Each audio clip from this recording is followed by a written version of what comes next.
El día de hoy vamos a hablar sobre un enfoque práctico sobre la pérdida visual transitoria. Mi nombre es José Miguel Bustamante, soy residente de segundo año de oftalmología de la Universidad Javeriana. Entonces, este es el contenido de la charla. Inicialmente vamos a hablar sobre las definiciones y en eso voy a hacer énfasis en la diferencia entre amaurosis fugaz y pérdida visual transitoria. Luego vamos a hablar unos aspectos sobre la epidemiología y ya después sí vamos a hacer el abordaje del enfoque. Desde el interrogatorio, el examen oftalmológico, luego de esto el enfoque mental diagnóstico que debemos tener y según este, las ayudas diagnósticas pertinentes, el tratamiento y por último las conclusiones. Entonces, para empezar, la pérdida visual transitoria es la pérdida visual que es parcial o completa, que ocurre de forma súbita en uno o los dos ojos que dura menos de 24 horas. Mientras que la amaurosis fugaz es la pérdida visual aguda secundaria a una etiología tromboembólica a nivel de la retina. En cuanto a la epidemiología, en Estados Unidos se estima que ocurren 50.000 consultas anualmente por pérdida visual transitoria y esta incidencia aumenta con la edad, ya que con la edad aumentan los factores de riesgo de hipertensión, dislipidemia, diabetes y su etiología isquémica aumenta. La principal causa de pérdida visual transitoria bilateral es la migraña y la principal causa de pérdida visual transitoria monocular es isquemia por una oclusión temporal de la circulación. En menos de 50 años, la principal causa de pérdida visual transitoria es la migraña. ¿Qué debemos tener en cuenta en el interrogatorio, en el examen oftalmológico, que nos permita tener unos tips para saber cuál es el diagnóstico del paciente? Lo primero es la edad. Pacientes menores de 50 años, uno piensa más en alteraciones como una migraña o un vasoespasmo arterial, mientras aquellos pacientes mayores de 50 años con factores de riesgo tienden a tener patologías como isquemia o vasculitis. El embarazo es un factor de riesgo porque aumenta el estado procoagulante del paciente y es aún mayor riesgo aquellos pacientes que tienen síndrome antifosfolípido. La duración es muy importante del interrogatorio, ya que aquella duración que es segundos y asociada a cambios de posición se asocian a compromisos del nervio óptico, ya sea edema de papila, un papiledema. Ya cuando tenemos una pérdida visual transitoria de 2 a 10 minutos, debemos pensar principalmente en una patología isquémica y característicamente es unilateral. Generalmente la isquemia de secundaria a émbolos dura aproximadamente 2 a 4 minutos, mientras que la isquemia secundaria a vasoespasmo dura un poco más, de 6 a 10 minutos, aunque esto no es una ley de fuerza. Posteriormente, aquellas que duran más de 5 a 60, hasta 60 minutos, e incluso algunas veces pueden durar más, en posicital prolongado, por ejemplo, una epilepsia. Aquí debemos sospechar algo ya de una patología bilateral en ambos ojos y sospechamos una migraña o una epilepsia y generalmente producen un compromiso visual que es bilateral y homónimo. Lo otro que debemos siempre sospechar es si el paciente tiene un compromiso monocular o binocular, ya que cuando tenemos un compromiso monocular estamos hablando generalmente de una lesión prequiasmática. Cuando tenemos un compromiso de pérdida visual transitoria binocular estamos hablando de un compromiso postquiasmático, generalmente. La forma de presentación también nos puede a nosotros ayudar para saber qué tipo de patología presenta el paciente. Aquellos pacientes que tienen defectos altitudinales del campo visual me hacen sospechar más una patología isquémica, ya sea un émbolo o estenosis, por la circulación del anillo de Weiss que ya hemos visto. Aquellos que son precipitados por el ejercicio nos deben hacer sospechar principalmente dos causas. Nos debe sospechar un síndrome de dispersión pigmentaria o pacientes con una enfermedad desmineralizante en los cuales tienen un fenómeno de aduto positivo, en los cuales al hacer ejercicio, aumentar la temperatura, es cuando los pacientes presentan la pérdida visual transitoria o los síntomas oculares. Una pérdida visual transitoria que es bilateral o homónima nos debe hacer sospechar que el problema es occipital, porque como hemos visto en la vía visual, compromiso occipital generalmente es homónimo contralateral al punto de la lesión. Aquellos pacientes con signos visuales positivos asociados a cefalea, náuseas, vómito, nos deben sospechar que el paciente sufre de migraña. Por otro lado, aquellos pacientes que tengan cefalea, tinnitus pulsátil, una mialgia reumática, con dolor en la articulación temporomandibular o en el cuero cabelludo, nos debe hacer sospechar de una arteritis de células gigantes. Ya cuando tenemos un paciente con alteración del estado de conciencia, diplopia, disartria, un déficit focal o una pérdida visual transitoria, debemos pensar que el paciente muy probablemente está ante un cuadro de un accidente cerebrovascular isquémico. Es muy característico en la disección de la arteria carótida interna el dolor periorbitario, generalmente ipsilateral, y un dolor tipo desgarro a nivel del cuello con un Horner ipsilateral, o sea que el paciente va a tener ptosis, miosis, anhidrosis de la región afectada. Y aquellos pacientes que tienen una pérdida visual transitoria que se asocian a los movimientos oculares, generalmente a posiciones de la mirada extrema, hay que hacer sospechar siempre una masa orbitaria que está ocluyendo la circulación y cuando hace la mirada extrema genera la compresión, luego cuando vuelve a posición primaria vuelven a ver y es porque se acaba esa compresión vascular que ocurre. Y por último, aquellos pacientes en los cuales tengan un presíncope, debemos sospechar ya patologías sistémicas. Debemos sospechar una hipotensión sistémica o un compromiso de trombofilia o hipoglicemia o una dislipidemia.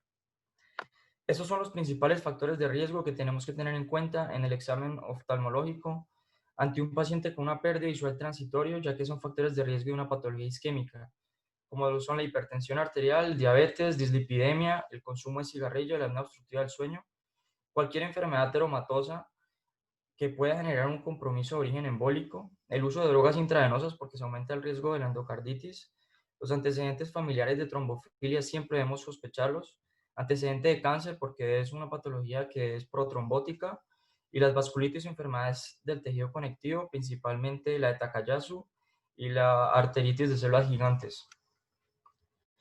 Luego de tener el examen, el interrogatorio y enfocarlo hacia una patología, debemos hacer el examen oftalmológico. Debemos siempre tomar la agudeza mejor corregida y cuando sospechemos una pérdida visual transitoria, auscultar las carótidas, ya que la principal causa o una de las principales causas de pérdida visual transitoria de origen isquémico es la estenosis carotidia. Adicionalmente, debemos pedir el test de color, que generalmente si se comprometen las enfermedades inflamatorias a nivel del nervio óptico, debemos siempre evaluar las pupilas, evaluar como un campo visual manual, hacer muy bien la biomicroscopía y hacer muy bien el fondo de ojo. Y ahora, este es básicamente el enfoque de un paciente con una pérdida visual transitoria. Entonces, la pérdida visual transitoria puede ser monocular o binocular, como habíamos dicho, y cuando es monocular estamos hablando de un componente generalmente prequiasmático y cuando es binocular es posquiasmático. Muchas veces es difícil para el paciente diferenciar si es monocular o binocular y muchos de los artículos que leía decían que una forma de diferenciarlo es decirle al paciente que si tiene dificultad al leer cuando tiene esos momentos de pérdida visual transitoria. Si el paciente tiene dificultad para leer cuando tiene un ataque de pérdida visual transitorio, me hace sospechar que el compromiso es binocular, ya que tiene una mianopsia ya sea homónima contralateral a la lesión. Mientras que si el paciente puede leer, ya pienso que es más un componente monocular porque el otro ojo está compensando. Ahora, si yo tengo un compromiso monocular, el problema puede ser a nivel ocular, puede ser un compromiso a nivel intraorbitario, puede ser un compromiso a nivel del nervio óptico o puede ser un compromiso a nivel vascular.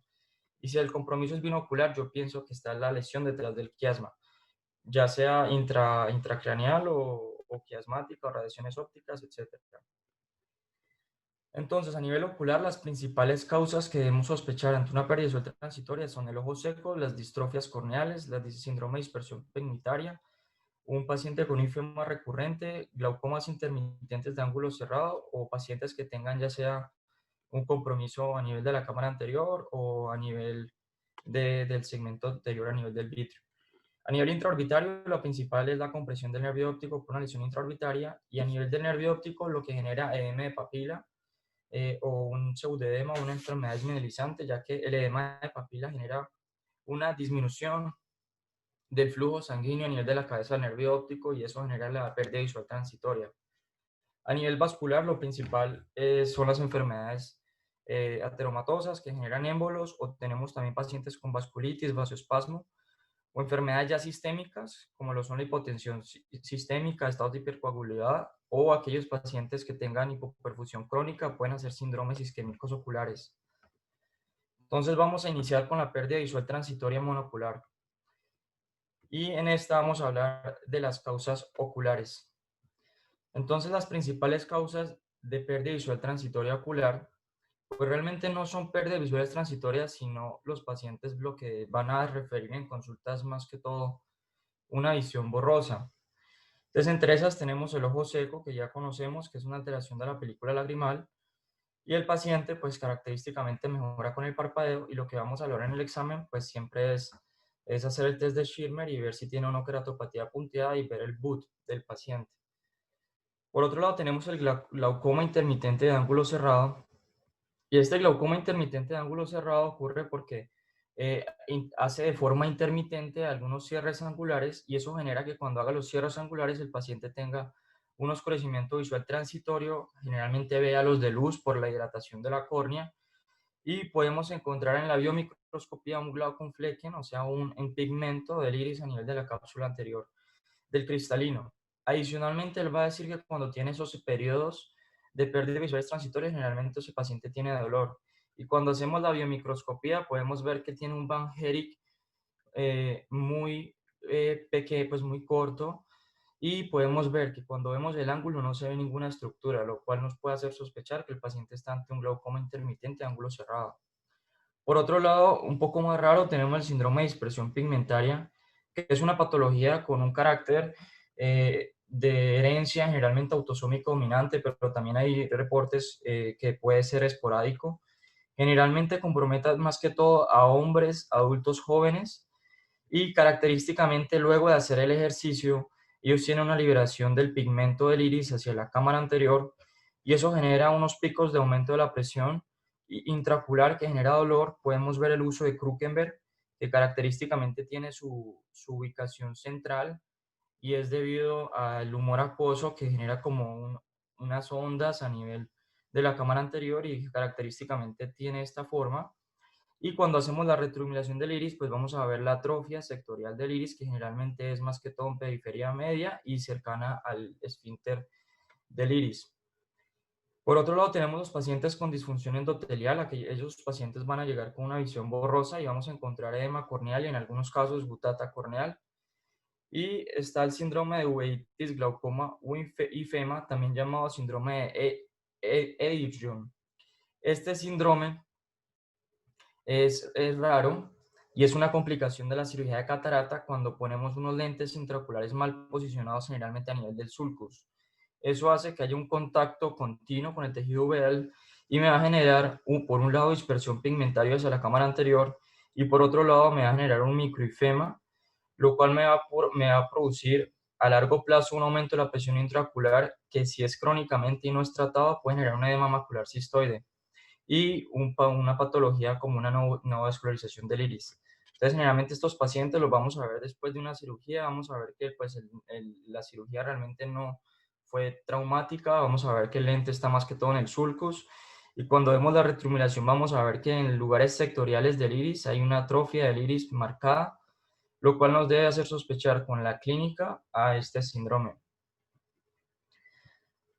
Ahora vamos a hablar de las patologías que son intraorbitarias y nos permiten una pérdida visual transitoria. Entonces aquí, como hemos dicho, son aquellos pacientes con una masa ya sea intraconal o extraconal, que hace que con los movimientos específicos en miradas extremas hagan una compresión vascular, y eso me genera la pérdida visual transitoria. Entonces, estos pacientes generalmente van a llegar con una proptosis, ya sea axial o extraaxial, dependiendo de en qué parte esté la masa intraorbitaria, alteración de la motilidad ocular, y en este caso debemos mandar una imagen, ya sea una resonancia, y en caso de que esté contraindicada, un TAC de órbita con contraste, ya que debemos sospechar dos patologías que son las más comunes, pero no es ley de fuerza, que son el hemangioma cavernoso y el meningioma de nervio óptico.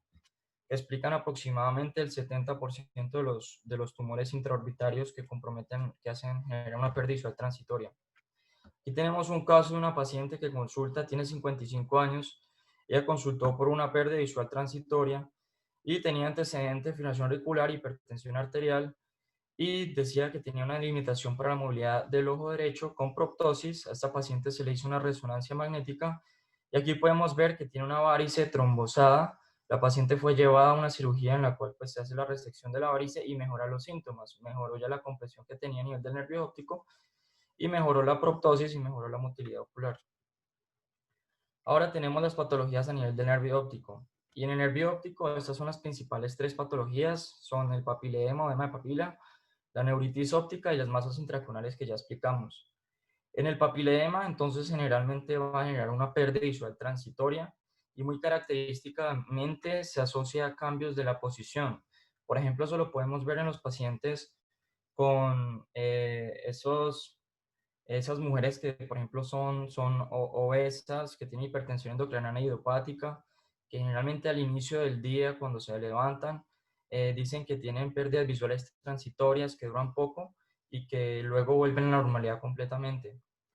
También tenemos y debemos sospechar a aquellos pacientes con neuritis óptica y en el interrogatorio es muy importante preguntar por el síndrome de Dutton y pues en el examen físico vamos a ver el edema del nervio óptico característico y siempre tenemos que sospechar en las diferentes patologías también de neuropatías ópticas que son los diagnósticos diferenciales. Y aquellos pacientes que tienen ya la pérdida visual transitoria con los movimientos oculares asociados a proptosis, y que mejoran cuando están en posición primaria, debemos sospechar siempre un compromiso a nivel intraorbitario, generalmente una masa intraconal. Y ya por último tenemos las vasculares que son muy importantes, porque como hemos dicho es la principal causa de pérdida visual transitoria monocular en pacientes mayores de 50 años. Y entre estas, lo principal es saber muy bien la anatomía, ya que esto nos va a hacer sospechar dónde está la lesión. La lesión vascular es secundaria isquemia y esa isquemia puede ser secundaria a una hipoperfusión o secundaria, por ejemplo, un émbolo o secundaria a una vasculitis que disminuye la perfusión distal. Y en esos casos debemos siempre tener muy en mente la anatomía en la cual inicia a nivel del corazón. Tenemos el arco aórtico, del arco aórtico sale el tronco brachiocefálico y a partir del tronco brachiocefálico sale la arteria carótida común, propiamente del tronco brachiocefálico y a partir del arco aórtico sale la carótida común izquierda. Y a nivel del ángulo mandibular se divide en carótida común interna y externa. La carótida interna va a pasar por el hueso petroso y al pasar por el hueso petroso va a llegar a nivel del seno cavernoso donde va a dar su primera rama, que es la arteria oftálmica, y la arteria oftálmica va a dar las hileras posteriores cortas y va a dar las arterias piales a nivel directo y la arteria central de la retina. Cualquier lesión a nivel de esas estructuras me puede generar a mí una pérdida visual transitoria, pero la principal causa de una pérdida visual transitoria de etiología vascular es la enfermedad carotidia oclusiva. Y en estos pacientes lo más común que vamos a ver son defectos altitudinales que siempre nos deben hacer sospechar de una patología isquémica. ¿Cómo va a llevar un paciente a consulta ante una pérdida visual transitoria de etiología vascular?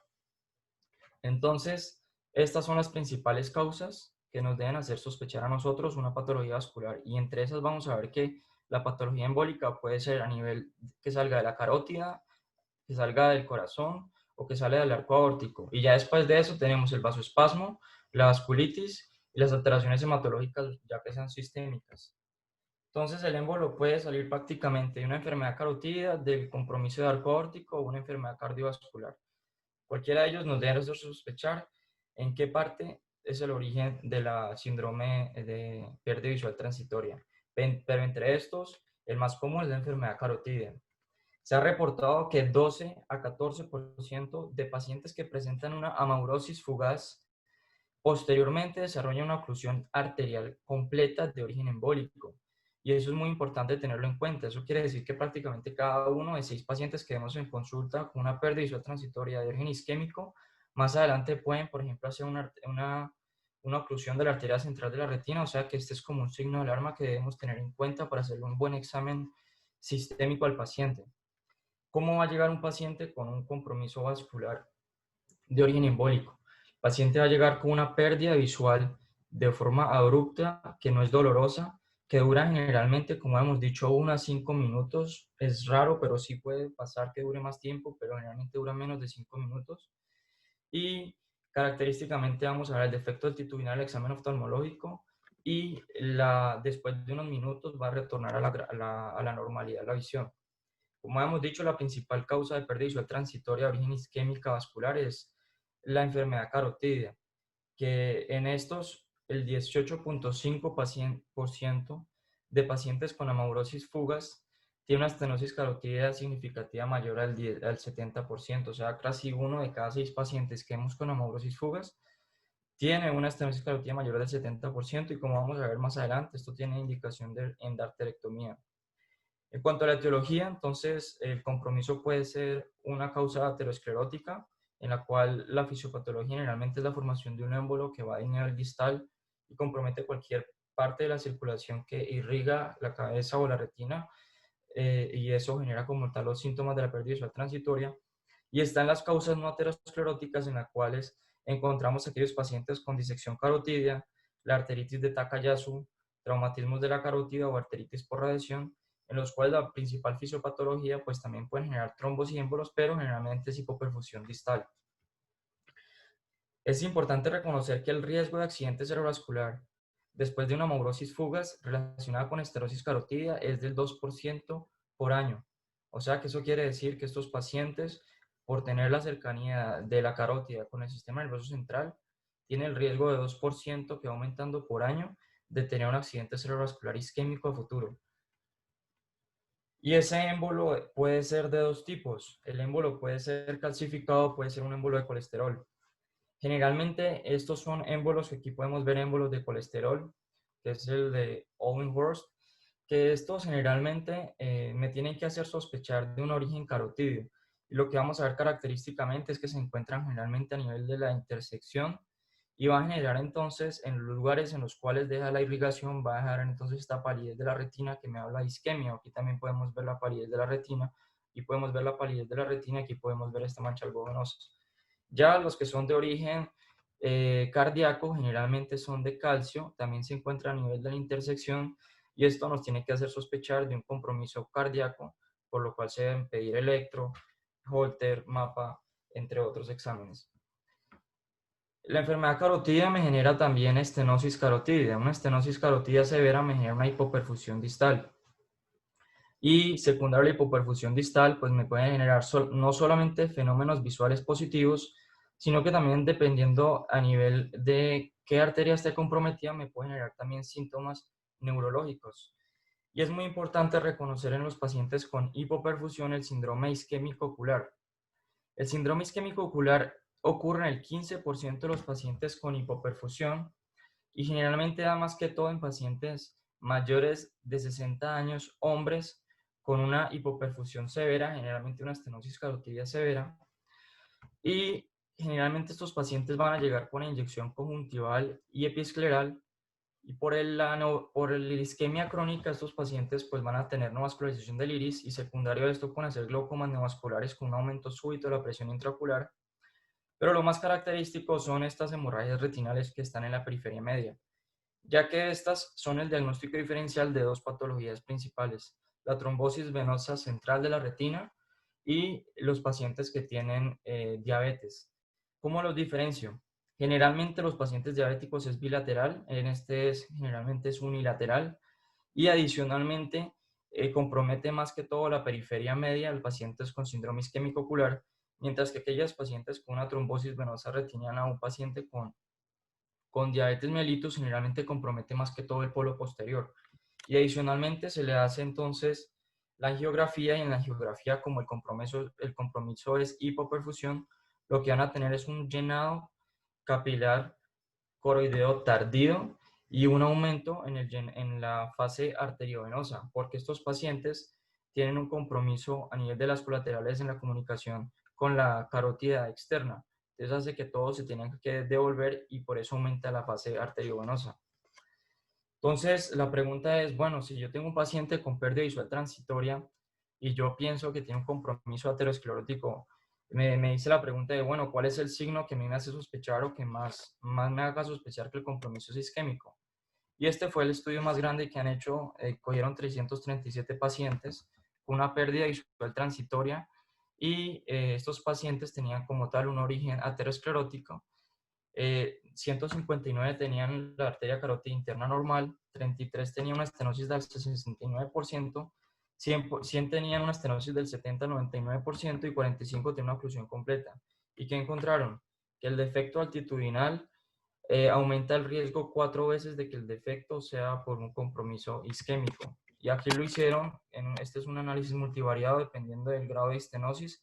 Se dieron cuenta también que el grado de estenosis aumenta dependiendo del grado de estenosis. También puede haber un aumento como tal del riesgo de una pérdida visual transitoria de origen isquémico. Vemos que no necesariamente a partir de cuánto sea mayor la estenosis es mayor la obstrucción y el riesgo como tal del defecto altitudinal, porque pues en este caso podemos ver que tenemos un paciente que tiene una estenosis del 1 al 69%, aumenta 7 veces el riesgo, mientras que estos, desde que son 70 al 99%, aumentan 3.7 y 3.5% el riesgo. Pero en esto también podemos ver que es menor la muestra, o sea que esto puede ser falsamente un 3 veces si le ponemos la misma muestra a las 100 del otro lado. Aquí vemos un paciente con una pérdida visual transitoria que se asocia a una estenosis carotidia severa. Es un paciente de 67 años de edad que tenía múltiples factores de riesgo: hipertensión, dislipidemia, diabetes tipo 2, y él tuvo dos episodios de pérdida visual transitorio que duraron de menor de 2 minutos, lo cual le hizo sospechar en ese momento al oftalmólogo una amaurosis fugaz, por lo cual le mandó una tomografía axial computarizada con una angiografía, y en la tomografía entonces se encontró que el paciente efectivamente tenía una estenosis aquí a nivel carotidia, y luego en la arteriografía podemos ver cómo tiene una estenosis carotidia y mejoró con el stent, y mejoró los síntomas visuales. El émbolo puede salir ya por el otro lado a nivel de una enfermedad cardiovascular. Y aquí puede ser secundario un aneurisma ventricular, un paciente con una endocarditis infecciosa, compromiso de una enfermedad vascular, arritmia en donde la principal es la fibrilación auricular, un compromiso en donde haya una enfermedad valvular o mixomas auriculares, y estos me pueden generar émbolos o compromisos de hipoperfusión que me pueden generar una pérdida visual transitoria, por lo cual en estos pacientes se tiene que hacer remisión para un examen cardiovascular muy cuidadoso. Esta es una paciente que llegó a una pérdida visual transitoria y podemos ver que tiene aquí un émbolo que es generalmente de calcio, con una hipoperfusión distal que generó isquemia a nivel de la retina. A esta paciente se le hizo exámenes cardíacos y se encontró que la paciente tiene una fibrilación auricular. Entonces, ¿qué exámenes debemos pedir ante un paciente con una sospecha de patología embólica? Entonces, lo que debemos hacer es pedir los exámenes para saber de dónde viene el émbolo. Entonces, debemos pedir un electro, un Holter, un ecocardio transtorácico, y con eso estamos hablando del paciente si tiene una fibrilación auricular, va a ver cómo están las válvulas, si no tiene una endocarditis. Hay que ver el perfil metabólico, ver la presión arterial, ver cómo está la glicemia, ver también el perfil lipídico, siempre descartar las causas de hipercoagulabilidad, más que todo en pacientes jóvenes, menores de 50 años, con una patología embólica. Y en estos casos siempre pedir la proteína C, proteína S, antitrombina 3, factor 5 de Leiden, que son las principales causas.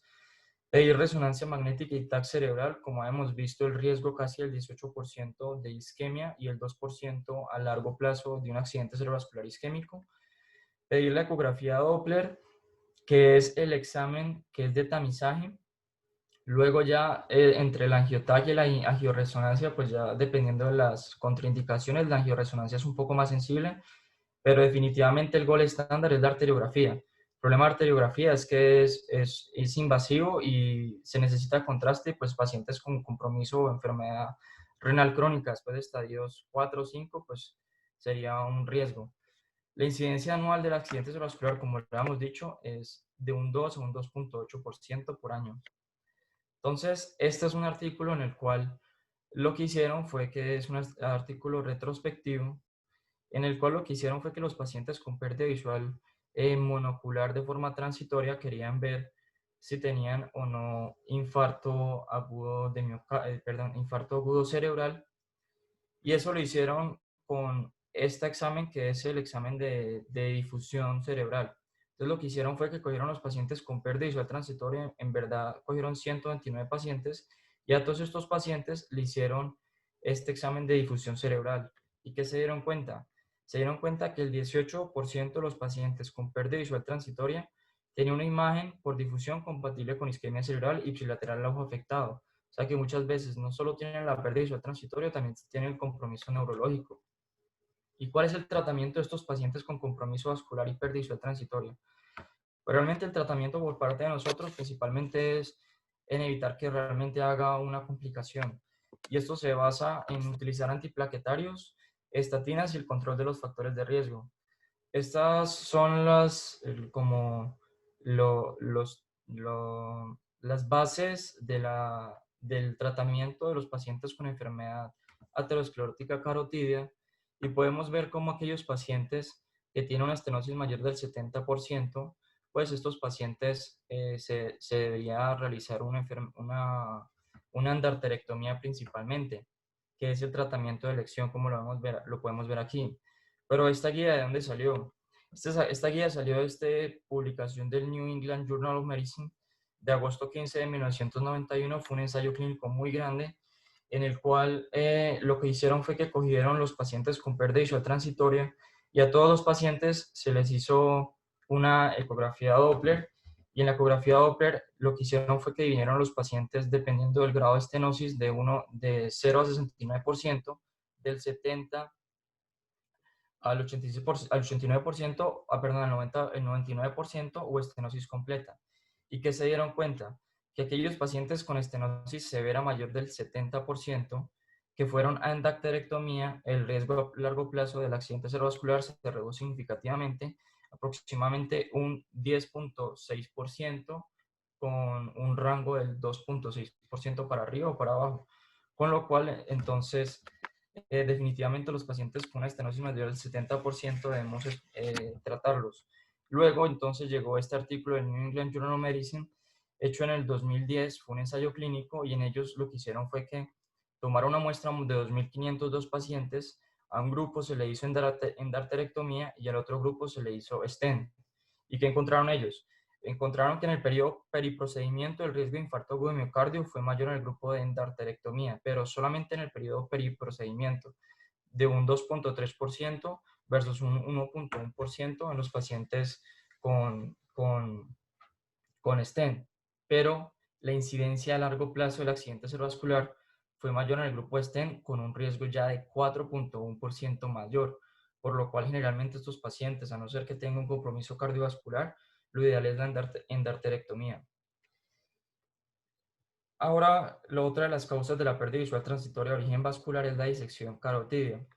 La disección carotidia va a explicar el 1 al 2% de la pérdida visual transitoria y explica el 25% de la pérdida visual transitoria en los pacientes jóvenes. 30% de estos pacientes que tienen disección carotidia tienen un pronóstico muy malo, ya que tienen un accidente cerebrovascular isquémico al momento de la presentación. Generalmente estos pacientes van a consultar con una pérdida visual transitoria, pueden tener una oclusión de la arteria retinal y van a tener un Horner ipsilateral, porque ahí va la rama que es de la vía simpática, después del BUC, ganglio ciliar superior, ganglio cervical superior, y ahí ya llega a nivel del ojo. Entonces, estos pacientes van a presentar miosis, ptosis, anhidrosis ipsilateral, pueden tener un dolor a nivel de la ceja y un dolor desgarrador a nivel del cuello.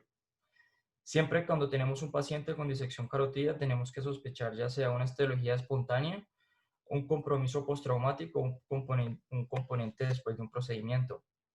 Aquí vemos un paciente que consultó. Este paciente llegó con una ptosis del ojo derecho moderada, tenía miosis, y esta paciente se le hizo entonces un examen, se le hizo entonces una resonancia magnética. Aquí podemos ver cómo tiene una disección de la carótida derecha que explica los síntomas en el ojo derecho, y aquí podemos ver la disección de la carótida con la arteriografía. Otra de las patologías es la vasculitis, y entre esas la principal es la arteritis de células gigantes. Esta arteritis de células gigantes es una vasculitis granulomatosa de arterias de mediano y gran calibre.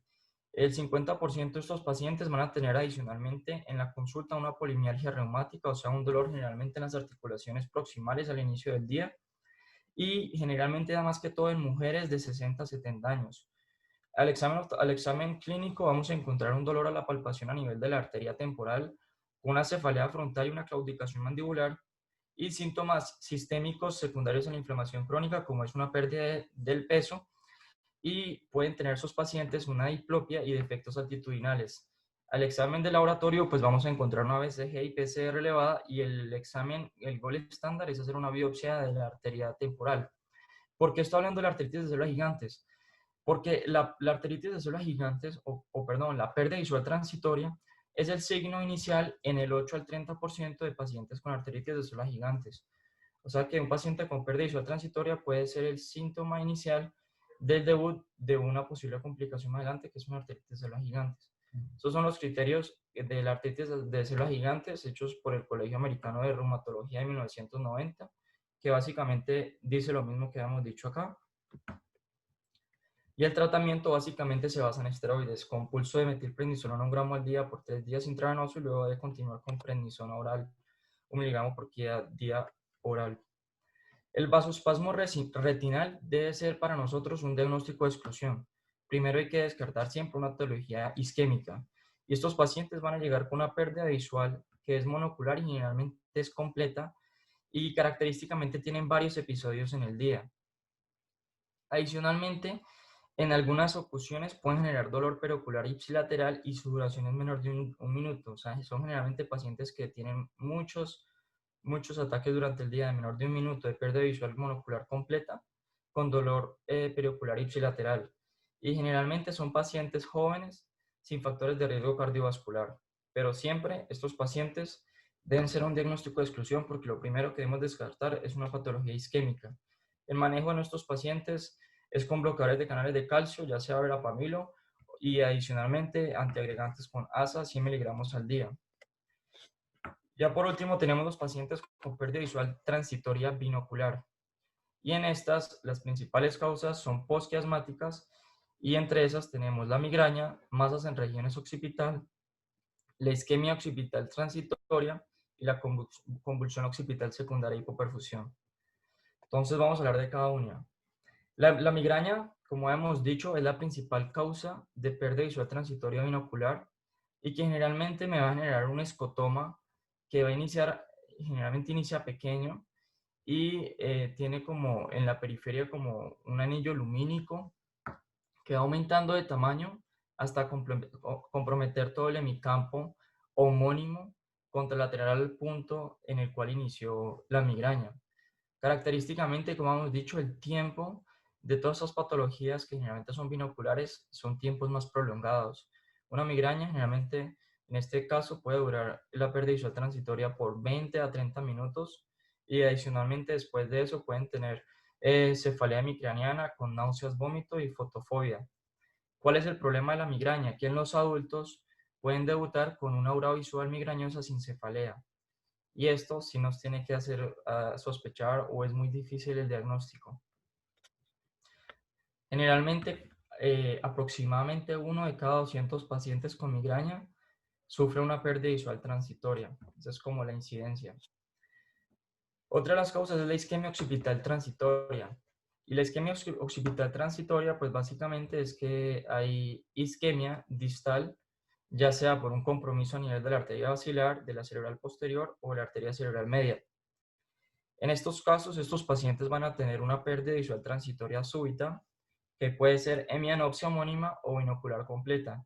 Y eso depende de qué parte comprometa. Si compromete la basilar, no salen las dos cerebrales posteriores, entonces pues va a ser generalmente bilateral y va a ser completa, mientras que si es cerebral posterior, solamente una, o arteria cerebral media, generalmente es una hemianopsia homónima contralateral al punto donde cual ocurrió la isquemia transitoria. Estos pacientes siempre tenemos que hacerles un estudio muy juicioso, ya que adicionalmente tienen factores de riesgo vascular y la duración de la isquemia occipital transitoria es de 2 a 10 minutos. Y ya por último tenemos la convulsión occipital.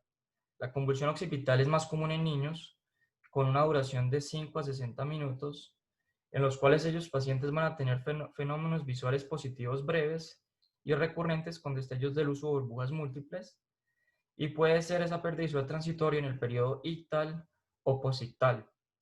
Generalmente esta convulsión occipital cuando es en niños a los 19 años los pacientes mejoran, ya no vuelven a tener estos síntomas. Se le hace igualmente un examen con el neurólogo, electroencefalograma, TAC y resonancia magnética, pero esta convulsión occipital en los pacientes adultos, ya después de los 40, 50 años, debemos pensar en etiologías secundarias y hay que descartar en estos pacientes trauma, alguna encefalopatía hipertensiva, una encefalopatía posterior reversible, un compromiso de diabetes con un estado hiperosmolar hiperglicémico, o enfermedades ya un poco más graves como un accidente cerebrovascular, una neoplasia, y en algunos casos hay reportes de casos que se han dado con las ciclosporinas, convulsiones occipitales en los pacientes adultos. ¿Qué ayudas diagnósticas debemos pedir? Pues realmente eso tiene que ser muy dependiendo de qué patología uno está sospechando. Estas son las patologías, las ayudas diagnósticas que podemos pedir ante una enfermedad sistémica y esta a nivel oftalmológico. Pero como hemos dicho durante toda la charla, las ayudas diagnósticas tienen que ser enfocadas a la sospecha clínica que tenemos en el interrogatorio y en el examen oftalmológico. El tratamiento es principalmente manejar los factores de riesgo, tratar la hipertensión arterial, la dislipidemia, el cigarrillo, la falla cardíaca, las arritmias, el alcohol y mantener una glucosa preprandial menor de 126, postprandial menor de 180. La actividad física, 45 minutos 5 veces a la semana, hasta 100 miligramos al día. En caso siempre con cardiólogo, ver si el paciente tiene indicación o no de anticoagulación, las estatinas por su efecto pleiotrópico y la endarterectomía selectiva, que como hemos visto, es la que menor riesgo de accidente cerebrovascular tiene a largo plazo. ¿Y cuál es el enfoque final que yo quiero dejar? Básicamente, con una pérdida visual transitoria, lo principal es descartar si es monocular o es binocular. Si es monocular, entonces lo que debo hacer es hacer una evaluación muy completa, evaluar el fondo de ojo, ver si el paciente tiene émbolos a nivel retinal, si tiene una oclusión de rama, si tiene manchas blanco-algodonosas, un compromiso de estasis, en la estasis, pues que vemos las hemorragias. Y esto nos tiene que hacer sospechar en un compromiso isquémico ocular transitorio de etiología vascular, muy probablemente. Entonces, en este caso estaríamos hablando de hemoglosis fugaz. Y estos pacientes deben ser siempre llevados y remitidos a un neurólogo para que sea estudiado, evaluar los factores de riesgo, ver los signos y síntomas de un paciente con una arteritis de células gigantes, ver si el paciente tiene o no compromiso cardiovascular, evaluar muy bien las carótidas y el corazón y pedir siempre la PCR y la electrosedimentación y plaquetas en caso para descartar una arteritis de células gigantes. Si adicionalmente este paciente tiene edema de disco, ya sea un edema de disco por isquemia anterior, una neuropatía isquémica anterior, y tiene más de 50 años, es una mujer, tiene síntomas de una arteritis de células gigantes, dolor en articulación temporomandibular, dolor en articulación temporal, que tiene polimialgia reumática y además de eso tiene la PCR elevada, eritrosedimentación elevada, nos debe hacer sospechar de una arteritis de células gigantes y el tratamiento debe ser agudo, es una emergencia, se tienen que dar esteroides para evitar el riesgo del compromiso del otro nervio óptico. Ahora, estos pacientes adicionalmente se les tiene que hacer un examen imagenológico, ya sea una resonancia magnética, un TAC. La imagen vascular es muy importante, ya sea un angioTAC, una angioresonancia, y dependiendo de eso, pues ya se le hace un estudio invasivo. El monitoreo cardíaco y el monitoreo con un electro y un Holter es muy importante. El ecocardio para ver cómo están las válvulas, para descartar que el paciente no tenga una endocarditis o un mixoma. Y siempre en estos casos se tiene que hacer en conjunto con medicina interna, cardiología y neurología. Ahora, los pacientes que tengan una imagen normal, que no tienen evidencia de una fuente embólica y que tienen bajo riesgo de stroke, esos pacientes igualmente se les tiene que hacer un seguimiento continuo porque ya han presentado pérdidas visuales transitorias y tiene que ser visto no solo por nosotros, por los médicos, tiene que ser visto por oftalmólogo, por médico internista y muy probablemente por neurólogo. Ahora, aquellos pacientes que tienen un infarto cerebral agudo, que se evidencia en la imagen. Hay que evidenciar de dónde viene el émbolo y el tratamiento ya tiene que ser admitido o tiene que ser remitido a un tratamiento agudo de un centro de stroke o ACV. Ahora, aquellos pacientes que tengan una urgencia oftalmológica y una pérdida visual transitoria y que tengan alteraciones al examen oftalmológico ocular, pues vemos las causas oculares y ahí son las que tenemos, la hipertensión intraocular intermitente, el ojo seco, la proptosis, el ifema y ver otras patologías que me pueden generar una pérdida visual transitoria. En la pérdida visual transitoria binocular, básicamente las tres principales causas son la convulsión occipital, la isquemia transitoria occipital y la migraña visual con aura. ¿Cómo los podemos diferenciar? La migraña con aura generalmente me va a dar unos síntomas visuales positivos. En la isquemia cerebral transitoria me va a dar son síntomas visuales negativos con una hemianopsia homónima contralateral al punto donde cual está la isquemia, o en algunos casos compromiso binocular si compromete generalmente la basilar. O estos pacientes pueden tener, los pacientes con convulsión occipital, también característicamente tienen fenómenos visuales positivos y muchas veces ven como una especie de burbujas. En cuanto a la progresión de los síntomas, en la migraña inicia y va progresando. En cambio, en la isquemia cerebral transitoria es súbita y no mejora, sino que es súbita y desaparece luego. Y la convulsión occipital generalmente no es progresiva. En cuanto a la duración, la migraña dura aproximadamente 20 a 30 minutos. La isquemia cerebral transitoria generalmente dura menos de 5 minutos. Y las convulsiones occipitales son cortas por segundas, pero se repiten varias veces en el día. El dolor de cabeza en la migraña pues es característico, aunque los adultos pueden debutar sin cefalea. El dolor a nivel de la isquemia cerebral transitoria generalmente es más que todo a nivel de la ceja, en la ceja y en el momento de presentación de la isquemia, mientras que en el nivel occipital pues no tienen cefalea, ¿no? Generalmente. Y los síntomas asociados, pues los síntomas asociados de la migraña, que ya conocemos, náuseas, vómito o también compromisos también auditivos a nivel occipital. Entonces tenemos los pacientes con vértigo, imbalance, diplopia o debilidad en las extremidades, porque no solo compromete la región occipital, sino que puede comprometer otras regiones a nivel cerebral.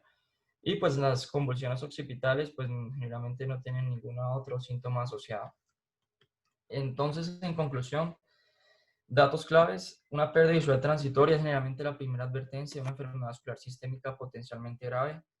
El enfoque de la pérdida visual transitoria puede vivirse en monocular, en donde buscaré etiologías prequiasmáticos, o binocular con patologías posquiasmáticas. La principal causa de pérdida visual transitoria monocular es la etiología isquémica y la principal causa de pérdida visual transitoria binocular es la migraña. El enfoque puede ser según la duración, en donde segundos me hacen pensar en un compromiso de nervio óptico. Ya cuando es de 2 a 10 minutos, un compromiso isquémico, y si es de 10 a 60 minutos, pienso más en una migraña o una convulsión occipital. El manejo debe ser multidisciplinario, enfocado siempre a tratar los factores de riesgo. Muchas gracias.